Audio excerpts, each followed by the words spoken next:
baru join nih di properti, banyak yang baru bingung nih mau ngapain. Nah di sini saya sharing bagaimana sih cara jualannya. Jadi kalau saya pribadi saya membagi dalam, saya lebih demen kata serangan karena kita dalam dunia properti itu seperti perang. Kalau kita santai, diam nggak akan dapat customer. Customer satu pasti akan dilebutin banyak marketing, betul? Jadi marketing properti pun banyak. Di Lipoland sendiri pun ada ribuan sampai puluhan ribu. Kalau kita cuma diam menunggu hujan jatuh, customer datang, mustahil. Ibarat kalau doa tanpa tindakan mustahil.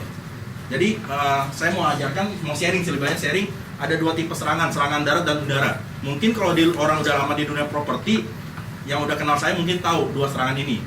Tapi saya akan ajarkan apa yang sudah saya jalanin. Jadi saya lebih banyak sharing, mengajarkan apa yang setelah saya jalanin sampai hari ini pun saya tetap jalankan. Karena hasilnya ada. Kalau nggak ada hasil, nggak mungkin saya jalanin lagi. Gitu. Boleh next. Persaingan dunia properti, bagaimana dapat memenangkan persaingan dan mendapat customer? Pertanyaan pasti gitu. Ketika kita gabung di LLC, pertanyaan pertama, gimana sih cara dapat customer? Betul? Ya. Banyak bingung, aduh saya udah gabung, udah hafal produk, tapi bagaimana sih caranya dapatnya? Gitu. Boleh next. Sebelum memulai penyerangan harus dipersiapkan dahulu senjata-senjata marketing dan pengetahuan perang. Sebelum kita mulai perang pasti ada namanya persiapan dulu dong. Sama, sebelum kita mulai jualan, apa sih harus kita siapin? Nggak mungkin kita langsung jualan nekat gitu aja.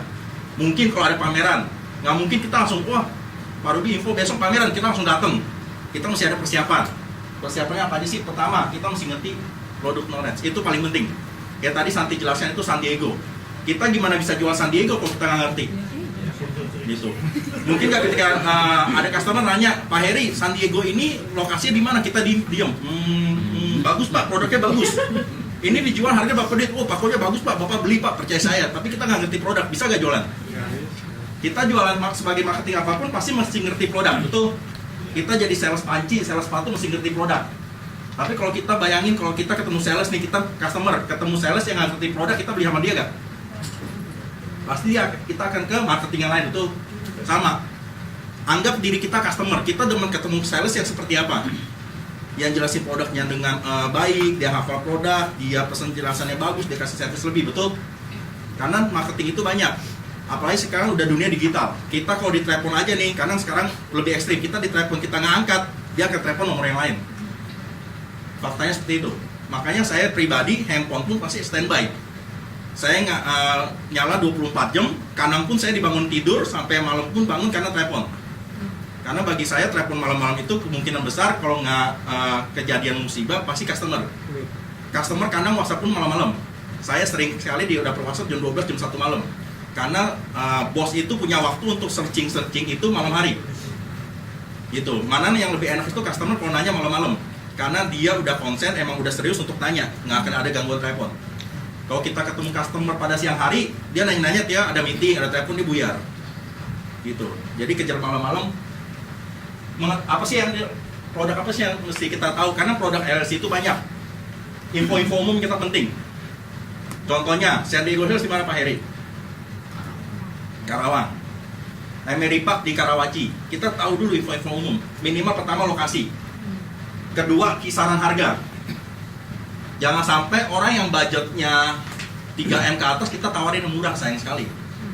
Kalau dia punya budget, oh saya mau beli apartemen investasi nih 3M ke atas, kita tawarin bisa St. Moritz kalau Holland Village. Karena itu St. Moritz itu harga 3M,3 paling murah. Kalau dia punya daya belinya tinggi, kita jangan tawarin yang murah, sayang. Tapi kalau dia budgetnya low, kita jangan tawarin yang tinggi. Karena sampai kapanpun dia budgetnya di bawah 1M, kita tawarin St. Moritz nggak mungkin jualan. Kita mau doain, dukunin dia, peletin dia, hipnotis dia percuma. Karena nggak punya duit. Nah kita intinya tahu info umum. Kedua harga. Ketiga dia apa? Rumah atau apartemen. Seringkali nih marketing baru gabung, dikira gabung, wih saya mau jualan nih. Pas ditanya Pak ada rumah yang ada jual rumah nggak? Oh ada Pak, Lipo ada jual rumah, ada di Cikarang, di Karawaci. Padahal itu apartemen.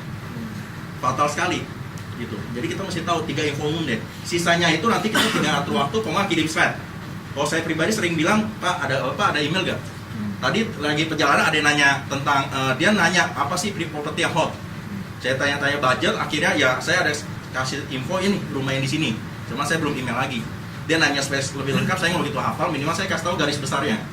Akhirnya saya bilang, Pak ada email nggak Pak? Nanti setelah saya selesai di jalan, saya emailin. Jadi ada waktu tuh sambil kita email, dia pun baca slide lengkap, kita bisa belajar Pak. Jadi jangan seakan-akan kita nggak ngerti sama sekali. Minimal info umum deh, paling gampang kan ingat. Bentuknya, lokasi di mana, kisaran harga. Detailnya berapa kamar tidur, ukuran berapa itu nanti aja bisa baca. Kita tinggal ngeles aja Pak, ada email gak kita kirim slide. Karena DRC pun juga slide-nya lengkap. Yang kemarin udah saya kirim Glendale sama Emery itu lengkap. Ukurannya, tingginya berapa, ada berapa kamar, satu lantai berapa unit, itu tahu. Liftnya apa, itu kita mesti tahu. Kedua, persiapan senjata marketing. Persiapannya begini. Senjata marketing itu banyak, ada brosur, ada stiker, kartu nama, itu kita persiapan kalau kita mau pameran. Nggak mungkin kita pameran cuma ucuk-ucuk, nggak bawa apa-apa.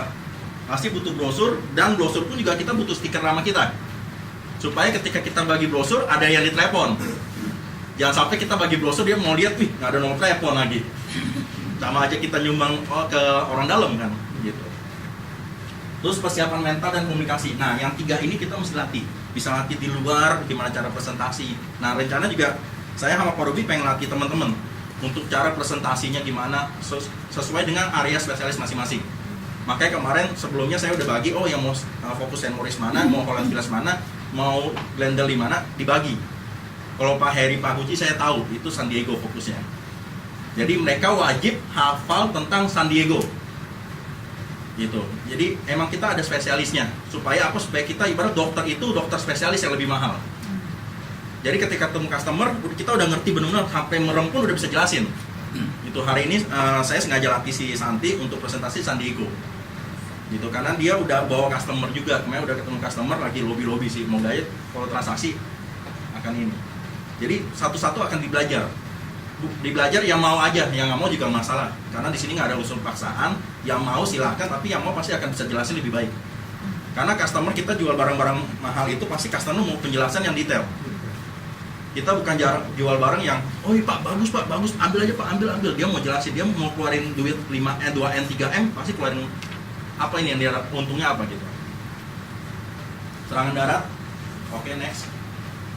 Serangan darat adalah teknik pemasaran yang dilakukan secara langsung atau frontal. Intinya langsung, kayak pameran, intinya langsung. Apa saja termasuk serangan darat? Canvassing. Canvassing kita bisa lakukan. Bisa di perumahan klaster mewah, bisa di perumahan-perumahan, bisa di toko-toko, bisa di mall. Tapi mesti kalau di toko, di mall mesti kucing-kucingan sama security. Saya dulu punya tim, dia bagi di area Linde Tevez, LNT Glodok, dia bagi ketangkep satpam. Ketangkep pokoknya masuk di pajang di dekat WC sejajar dengan maling. Jadi foto-foto maling, apa di situ. Nah dia masuk. Tapi itu jadi bahan ibarat jadi bahan motivasi sih. Jadi kalau meeting udah masuk foto belum, udah terkenal belum di mall itu. Ibarat yang saya nilai dia mau ada kemauan. Saya pun pernah bagi di Fresh Market di Peak. Bagi-bagi ya ketangkep juga masuk ke bawah. Ternyata untung nggak dipajang foto, dia mau foto kita bilang janganlah pak ya, akhirnya ya udah janjian nggak boleh. Intinya kita canvassing. Kalau di perumahan juga kita juga mesti pinter-pinter. Kalau saya masuk perumahan itu biasa saya tahu di satu perumahan itu ada customer saya. Jadi ketika ditanya mau kemana pak, ke rumah nomor ini bapak ini, dia kasih KTP dong. Nah kita ke arah sana bagi dikit-dikit rumah-rumah. Kalau perumahan. Tapi kalau rumah-rumah pinggir jalan bagi aja. Gitu. Saya pun juga, saya udah bagi yang orang Villa St. Moritz di daerah Puri. Daerah Puri banyak rumah-rumah orang kaya. Rumah-rumah besar kita bagi, itu kita canvassing, flyering. Masalah dapat nggak dapat ya kita coba, kita nabur. Gitu. Saya pernah dengar cerita lagi selama jaga pameran, cerita temen, dia pernah transaksi karena suatu kebetulan. Jadi dia bagi flyer di pameran, yang pegang anak kecil bawa pulang jadi kapal-kapalan. Terus dia terbangin.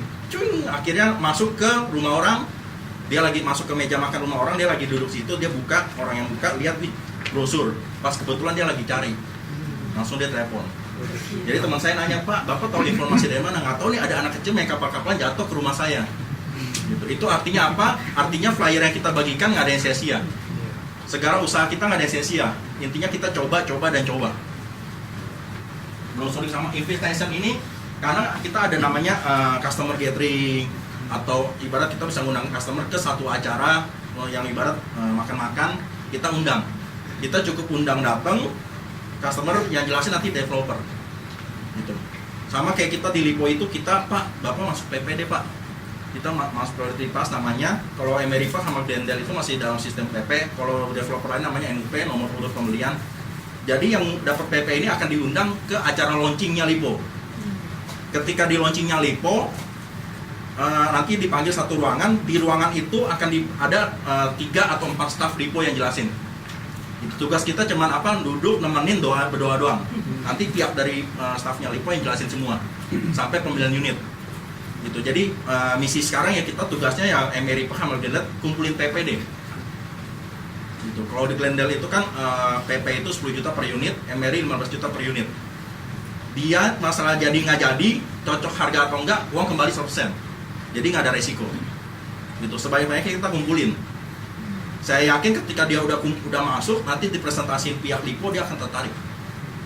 Gitu. Makanya kemarin saya bilang, Pak Victor, yuk, ayo ajak dia kumpulin PP dulu. Dia udah tertarik. Karena dia udah punya budget. Kita cari customer itu yang penting 2M, minat dan mampu. Makanya saya lihat Pak Victor bayarnya udah pasti minat dan mampu. Karena dia udah beli Mustika Golf yang di Cikarang juga. Berarti dia udah tahu area Cikarang. Dan dia punya dana pun dia punya, karena dia udah beli saingannya yang dekat sekitar situ. Dan harga Mustika Golf itu lumayan mahal, karena dia servis apartemen. Gitu. Jadi kejar. Makanya saya info Pak Victor, kejar, minta PP dulu, minta PP. Nanti ketika diundang di acaranya launching, pihak Lipo akan jelasin. Dan itu 60-70% pasti closing, 70-80 lah. Saya pribadi pun pernah ngalamin, cuman duduk doang, modal duduk, saya sama Pak Ruby modal duduk. Yang jelasin pihaknya Lipo. Dan kalau closing ya buat kita komisi pure, mereka nggak dapat apa-apa. Mereka hanya tugasnya membantu. Gitu. Jadi kita ada di perusahaan yang disupport sama product manager, support perusahaan full. Gitu. Jadi mereka benar-benar ditugasin emang dibagi berapa ruangan, customer panggil satu-satu, dipresentasi ulang lagi. Benar-benar detail, dia nanya apa langsung dijawab, dia nanya apa langsung jawab, sampai dia pilih unit. Jadi tugas kita cuma duduk doang. Pilih unit itu pun online gitu. Senjata marketing serangan darat, boleh di next. Flyer yang saya bilang flyer seperti ini, brosur ini, brosur. Kalau brosur itu bisa lebih tebal. Biasanya kartu nama, nanti kartu nama yang belum dapat, kalau udah dapat akan diinfokan. Stiker nama. Stiker nama itu untuk tempel di sini. Jangan sampai kita kasih brosur, nih Bu Isna, San Diego bagus, dia pasti bawa pulang, kasih lihat suaminya atau orang rumahnya, pas dilihat nggak ada nomor kita. Yang telepon siapa? Telepon ini. Kita jadi pekerja sosial. Kita yang bagi, yang dapat dia. Nah gunanya stiker apa? Buat tutupin. Kalau di flyer nggak ada Pak. Di flyer untung nggak ada. Cuma kan di brosur ada. Kalau di flyer nggak ada, tapi dia bisa cari di website. Kalau ada stiker pasti dia telepon yang stiker.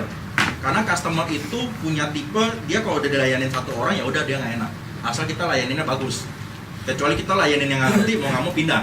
Sama kayak kita mau beli mobil, kita ketemu pameran yang sales A, ya kita pasti kontak sales A, betul.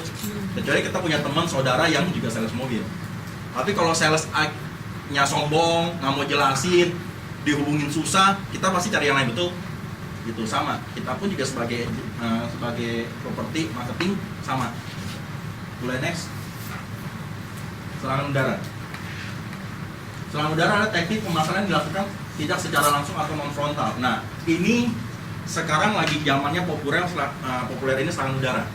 Mungkin kalau orang zaman dulu tahun 70-an saya awal masuk properti